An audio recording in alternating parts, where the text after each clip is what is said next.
Comment on peut expliquer ce que c'est la démocratie participative à des gens qui ne savent pas ce que c'est? On connaît la démocratie représentative, c'est le modèle dans lequel nous sommes. Nous avons des représentants. Ce modèle est en crise, la crise institutionnelle que nous traversons de régime.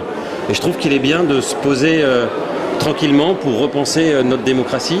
Et la démocratie participative, celle du quotidien, de l'hyperproximité, est source de jouvence. Et l'intérêt, c'est véritablement qu'on s'interroge sur cette question-là. Quel est l'enjeu de ces 2 jours de débat?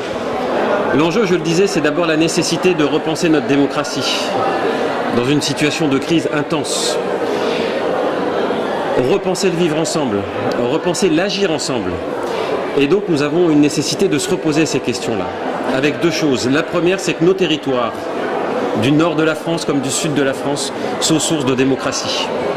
Et nous devons nous poser un regard, nous ne devons pas attendre que toutes les solutions viennent d'en haut.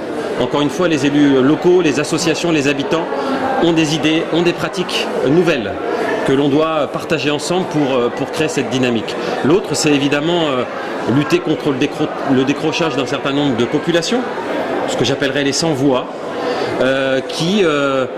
pour lesquels nous on doit s'interroger, même dans nos communes, lorsqu'on voit des taux d'abstention ou ce que l'on entend de plus en plus, la grève du vote.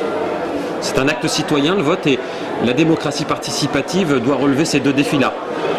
Alors vous aujourd'hui, quelle est l'expérience que vous venez apporter à ce débat-là ici à Martigues? Donc l'expérience, c'est le territoire de la ville dont je suis maire, la ville de ma naissance quasiment, de pratiques politiques locales en matière de politique de la ville et de renouvellement urbain, puisque je trouve que ma ville a le premier projet de renouvellement urbain de France, sur un quartier emblématique des banlieues.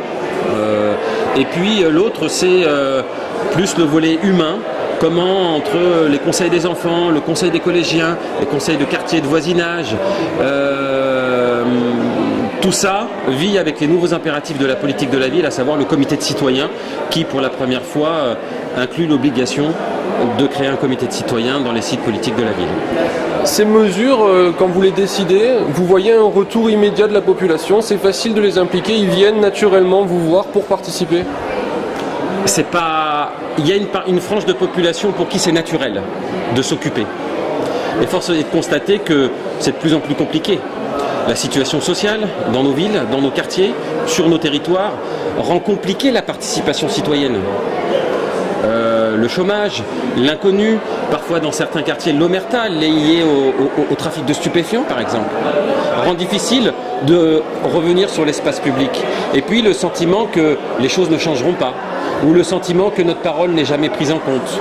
Et donc le message qu'on doit faire passer, en tout cas c'est celui que nous on essaye de faire passer, c'est que les habitants sont des experts du quotidien, sont des experts d'usage, et qu'ils doivent donc, on doit leur redonner la parole. Mais c'est pas simple, c'est pas simple.